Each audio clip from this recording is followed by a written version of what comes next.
Good morning. I'm Matt Driskill, editor of Asian Aviation Magazine and AsianAviation.com. Welcome to the latest In Conversation, sponsored by Metrojet of Hong Kong.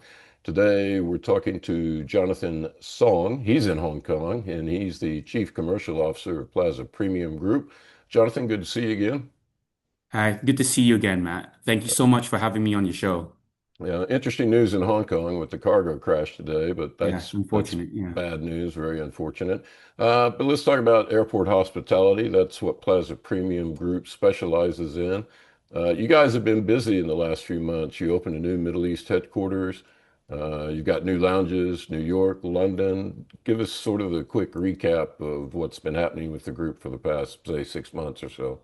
Yeah, since we last chat, there's been a lot of new development within the group itself. We've been expanding globally all across. First of all, you mentioned in about our regional headquarters that we recently opened up. We recently opened up a regional headquarters in Riyadh, in Saudi Arabia, Riyadh, especially with the new growth and development that's going within that region. We've had to look to expand and further grow our presence across there. So let's just starting from the Middle East.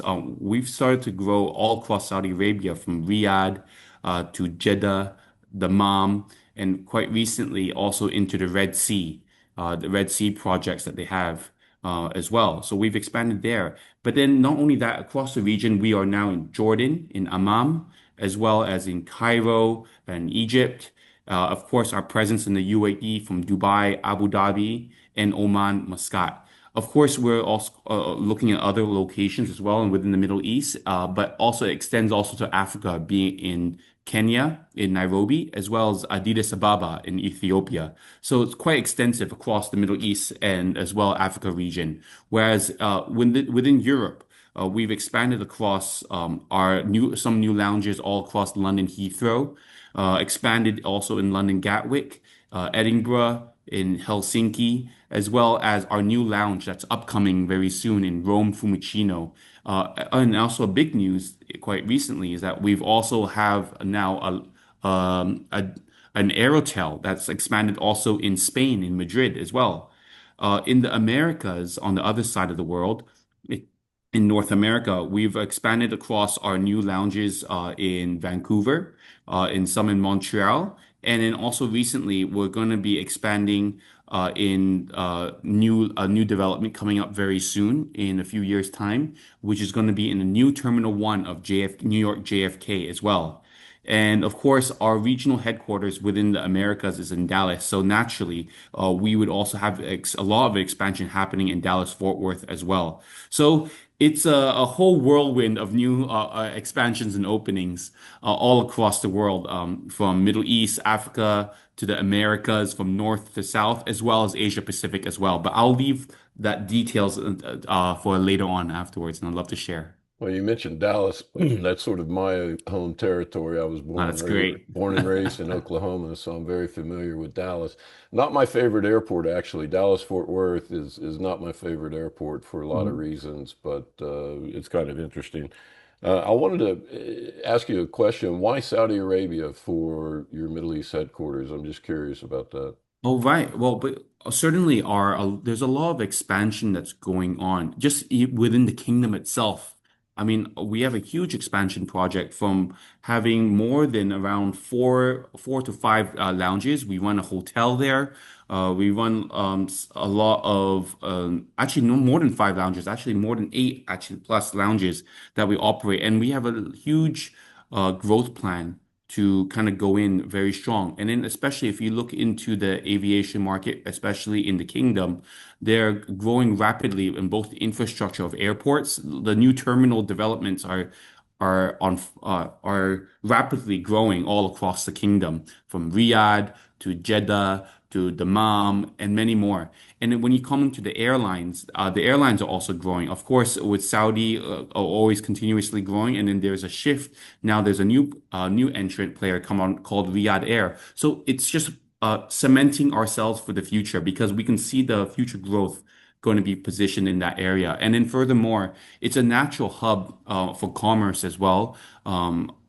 because like we have also a lot of projects which are interrelated inside the Middle East region as well, from Africa to the other parts of the Middle East. So actually, we do have two offices, one in Dubai, but we have made a very firm decision to make our Middle East Africa head office, regional head office, be it in Riyadh, just to take care of for the further expansion and the growth that's coming up moving forward very soon. Okay.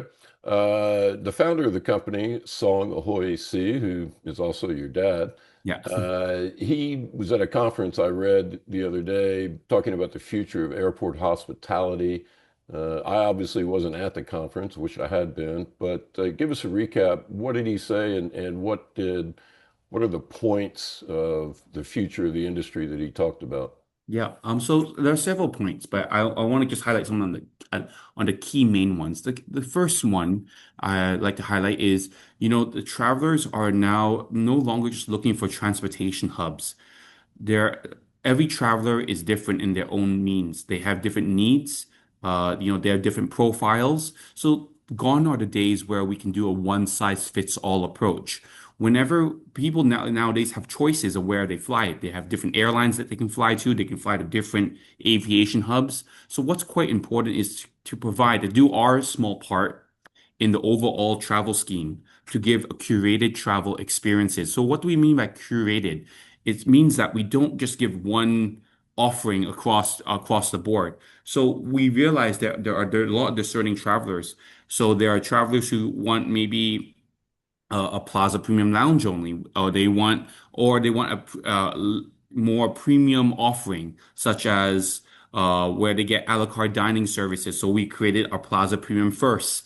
Then we created like a more privatized space within our Plaza Premium first called Infinity Room. And we've also ventured into VIP terminals as well, or exploring into that field. So it's actually quite wide. We're going deeper in terms of breadth and depth. But other than just the lounge itself, we're also expanding all across from in-terminal airport hotels to airport concierge services to food and beverage dining services, loyalty programs, and what have you. So, whole intention is to really give a truly end-to-end service from point A, B, and C, origin, transit, destination for the different types of passengers all across into our business. So, we need to be able to tailor the experience for different travel segments, which is most important, and that's the transformation of what we see moving forward.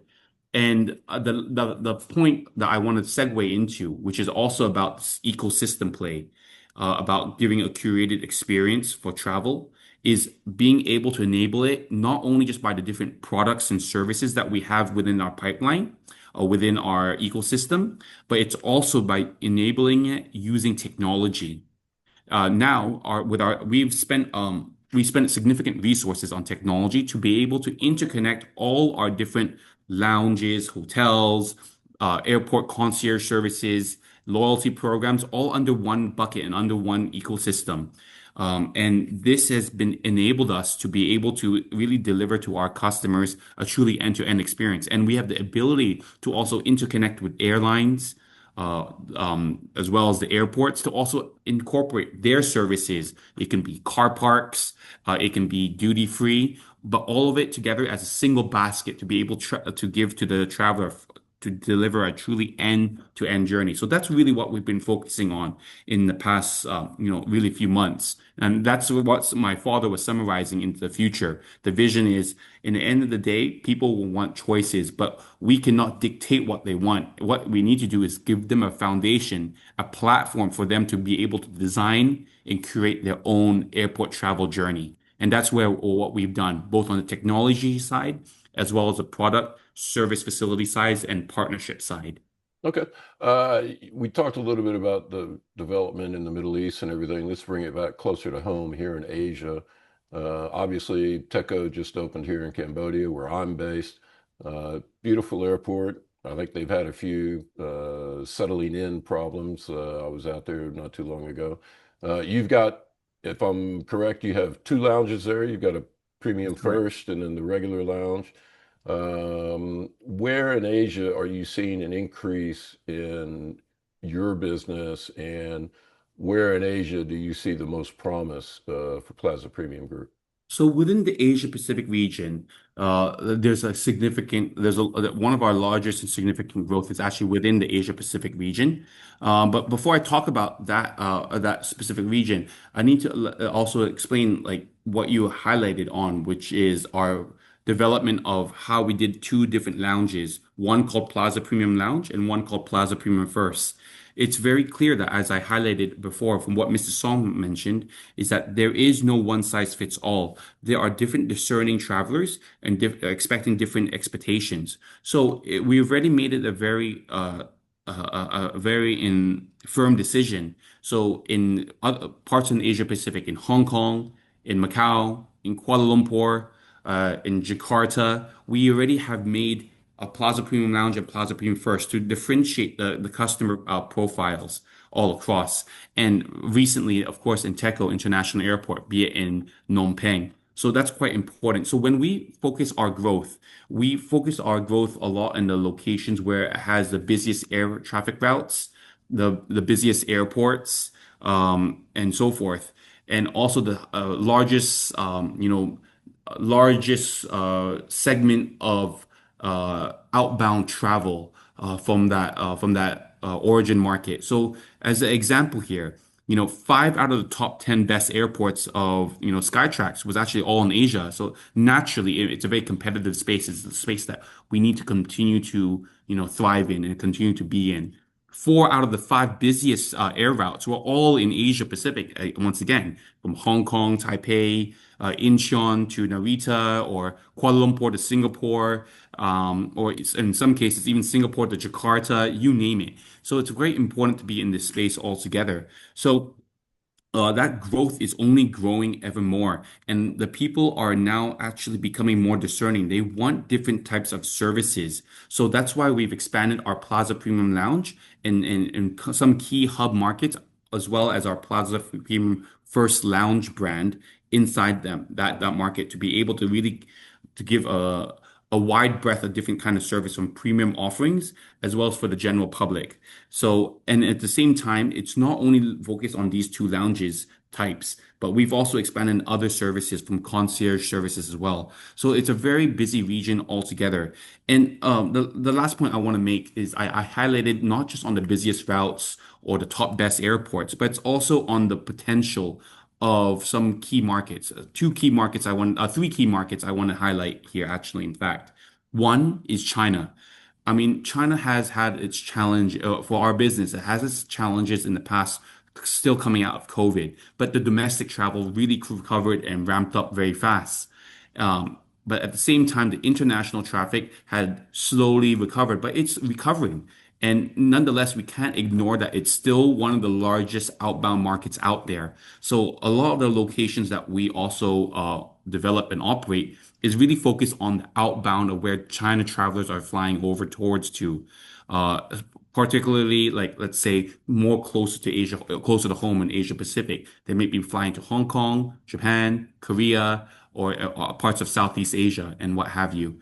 So there's a lot of development that we're doing currently right now in that regard. The second market I'd like to highlight is India.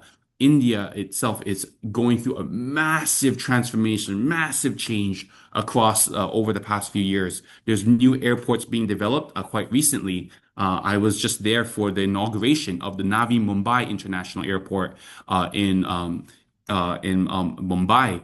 And it was amazing to see like the growth that's also going there from both the legacy carriers as well as the LCCs. So it's only natural that these large population hubs are wanting to have strong travel infrastructure. And when it comes to strong travel infrastructure, it also means you need to have great airport hospitality. So quite naturally, PPG and its focus on airport hospitality services comes hand in glove. And the final market closer to home right now is ASEAN. I like to categorize the ASEAN market as a whole, and not as a single, because yes, different individual markets are doing very well, but I like to just call the power of just ASEAN in itself, and it's quite impressive, especially with the growing population of size, as well as the strength of both the aviation market in that field. I mean, just We purposely had done our development both in Indonesia as well as of course, in Malaysia, as well as in Singapore and Philippines, and now in Cambodia. And we're of course exploring markets in Vietnam, as well as in Thailand as well to actually complete the entire ASEAN pie to be able to continue developing and grow. Sorry, one last thing I want to highlight it was also with SEA though. The SEA, you can see that the growth of that market is growing. If you look at the infrastructure projects which are just coming up online quite recently, Cambodia, Phnom Penh, New Techo International Airport, Singapore Changi's development of its new Terminal 5 will soon to be. It's in development right now. The new Manila International Airport, that's being done by uh, uh, by the by the San Miguel group. So it's only going to get bigger and bigger. So it's really clear that the governments or private companies are seeing the growth within that field. So it's quite important for us to, as PPG, we've made it a point that we're going to be investing over up to 200 over million US dollars, especially within this region of Asia Pacific, just to ensure that we have the growth of all the key destinations and the hub and spokes all across Asia Pacific, and from Asia Pacific to the rest of the world, and the rest of the world to Asia Pacific. Yeah. Okay, sounds like you guys are doing well, and you're going to be moving to a house on the Peak soon in Hong Kong, right? Oh, no, no, no. I think everything that we do is get reinvested to the company just to get bigger, you know. So it's quite important to build, the infrastructure costs a lot. So we have to develop and we have to create a network. It's all about network, product, and experience. So Yeah. that's what we're developing on. For our listeners who don't know about the Peak in Hong Kong, it's the place to live. Jonathan, we need to take a quick break right here to Sure. hear from our sponsor, Metrojet of Hong Kong. We'll be right back after this. We're going to have the crown jewels of Asia, and I promise you, we're going to have the nicest and busiest business aviation hangar in the region.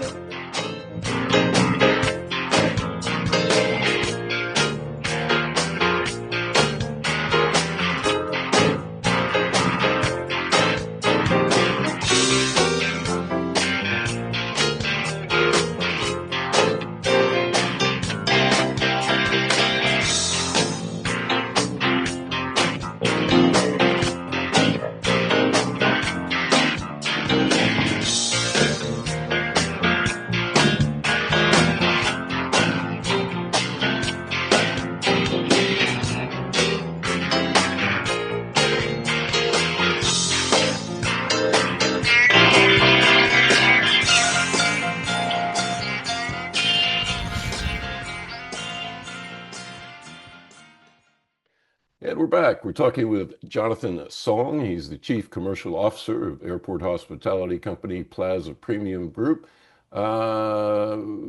We'll talk about technology in a little bit, but let's talk about competition right now. You're an independent operator.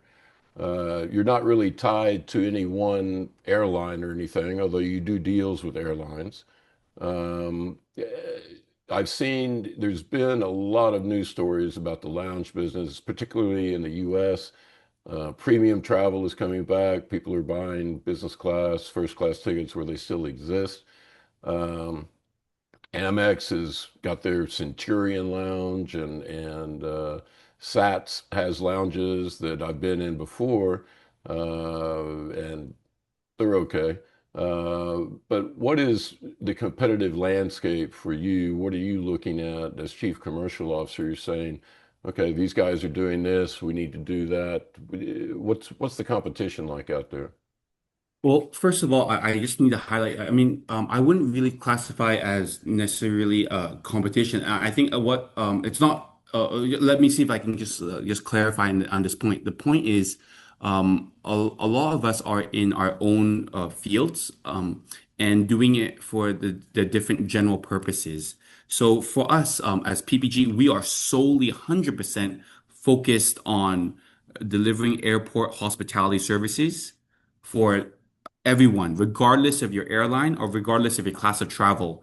That's a very important distinction, because, of course, yes, one could say airlines is a competition, but then again, the airline has their own the airline has their own airline to take care of from their premium travelers. And in fact, it's not just a competition. Maybe in the home market, they might see it as a hot competition. But the thing is, a lot of airlines, they can't build lounges or hospitality or these hotels or so forth in their field, like especially in their outbound markets, especially in their key destinations. But maybe in their hub markets, their own airline hubs, they will focus on it. So that's what we focus on. So there's a synergy between us and the airlines when comes to that. In fact, a lot of airlines actually use our facilities for destinations that where they don't have their own lounges. So I would say it's a hand in glove moment over there.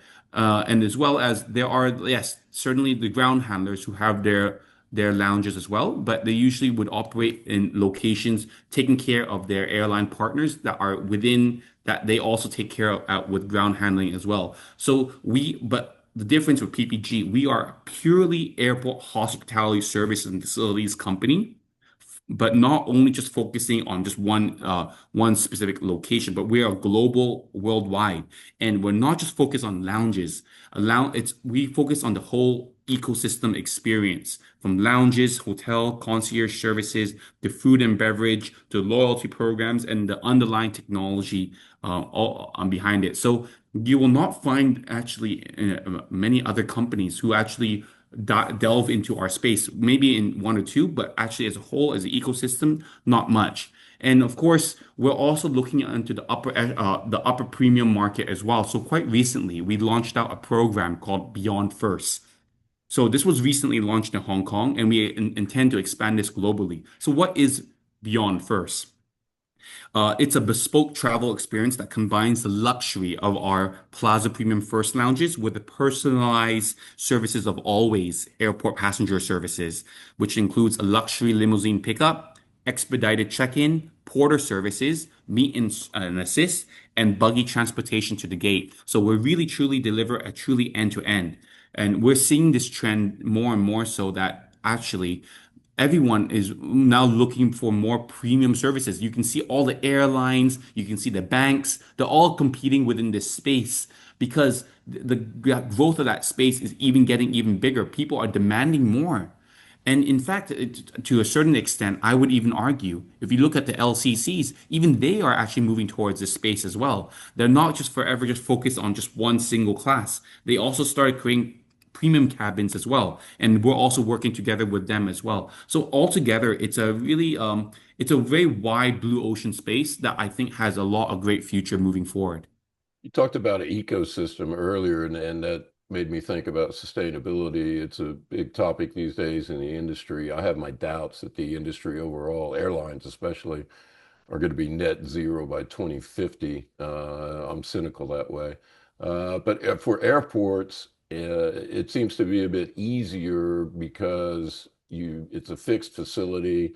You're not burning a large amount of fuel at every minute that you're in the air, obviously. You can install solar, you can install, in some cases, wind turbines at not near the runways, of course. But what kind of focus does Plaza Premium put on sustainability? Of course. So, I mean, we do our part, our small part in the overall scheme of things. So, quite recently, we launched out our first sustainability report, of course, within PPG, and that's a big milestone for us as we look to continue growing. So, mind you that in PPG, of course, we have a wide range of airport hospitality services, as I mentioned early on before, and we take care of over 27 over million passengers worldwide and each year. So you can imagine we start off from the basics.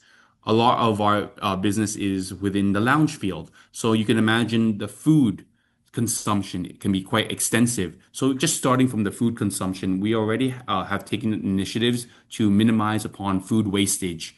We're doing our best across the system to minimize the use of single-use plastics, minimize the use of water bottles. We try to get dispensers. I mean, all these might sound like small actions, but if you add this all up in the grand scheme of things across all 300 over plus outlets worldwide, serving 26 over 27 million passengers. It can be quite impactful. So those are some of the small initiatives that we're doing, making sure that we are able to uh, make sure that we minimize our food waste, or even in some cases, even in the kitchen, repurpose some of our existing foods into dishes. So we make sure that we don't waste any little thing inside of our facility. So just want to highlight this is something quite impactful for our key high traffic locations. Okay. Very briefly, we're starting to run a little bit short on time. You talked about technology earlier, and it's a big thing for me Mhm. when I go to airports because most of the automation, the self check-ins and things like that, I absolutely hate. I like dealing with human beings, and I'll name them. It was Sat's Lounge, and they had a little robot going around to that you put your dirty dishes in and everything. And I realize, picking up dirty dishes may not seem like a dream job for anybody, but I know lots of retired people who would like to do that, and they want to get out of the house and get away from the wife or the husband, and keep busy, and they meet people and all that. So I'm not a big fan of automation, but do your lounges employ any automation, and what are you looking at in terms of technology? Again, you talked before where you're connecting everything. You've got online systems that people can use to check where the lounges are and things like that. Kind of combine those for me, automation and tech, Sure. but we've got to do it briefly. Okay, sure, no problem. Well, technology is a key focus for Plaza Premium Group. So, as PPG, we've invested over 10 million US dollars all across within our technology platform. So, just giving some quick ones, just to give you some ideas of what we're looking at. We're looking at AI predictive rostering. We've been looking at heat mapping, AI heat mapping, robotics, to even autonomous wheelchair. In fact, we actually entered into the passenger service field. The whole intention is that we're not looking to replace the humans, certainly not, but we wanted to help to facilitate some of the more mundane tasks across. So our self-check-in kiosk that we do have, it's facilitated alongside with a service agent, but it's done to make the reception flow a lot smoother. So as opposed to having a bottleneck at the reception, I mean that's just many examples. But the technology that I really want to highlight on, which we earlier mentioned on before, is the ecosystem play, where we create a proprietary technology platform called One Teco, TECO, One Teco, where it was able to combine all the different ecosystem of services from lounges, airport concierge services, meet and greet, porter services, wheelchair, the dining services, and you name it. And we put it all under one single digital marketplace. And we can interlink together with the airport's websites, interlink with airlines' websites, as well as other third parties. So they can book the service seamlessly. They can get the service done all together for them.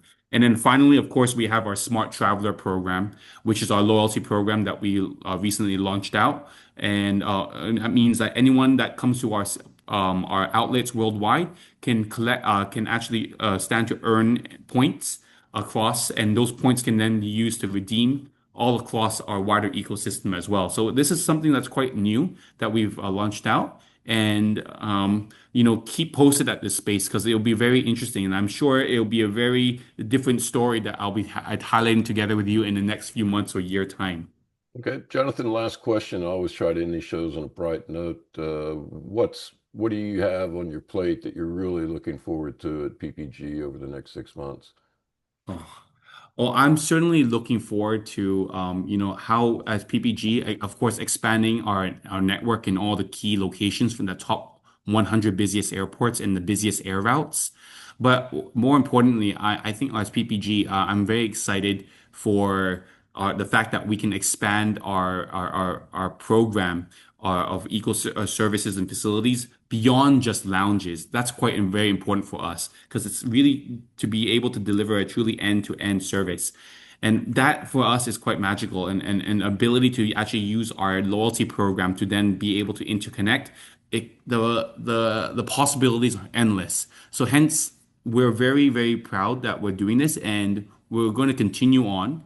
and we're opening up new growth markets also very soon as well. So lots of openings, lots of flying. Not enough downtime, I would say, in Hong Kong. I won't be getting that house in the peak anytime soon, but that's okay.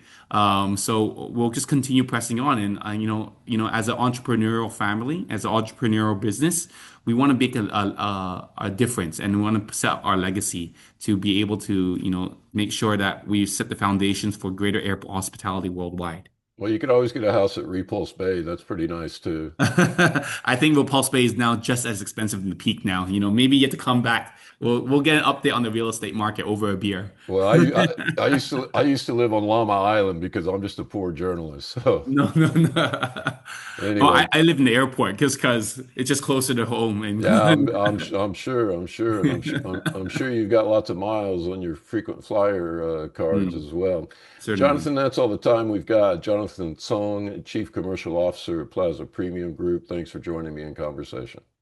Thank you very much, man. I appreciate it.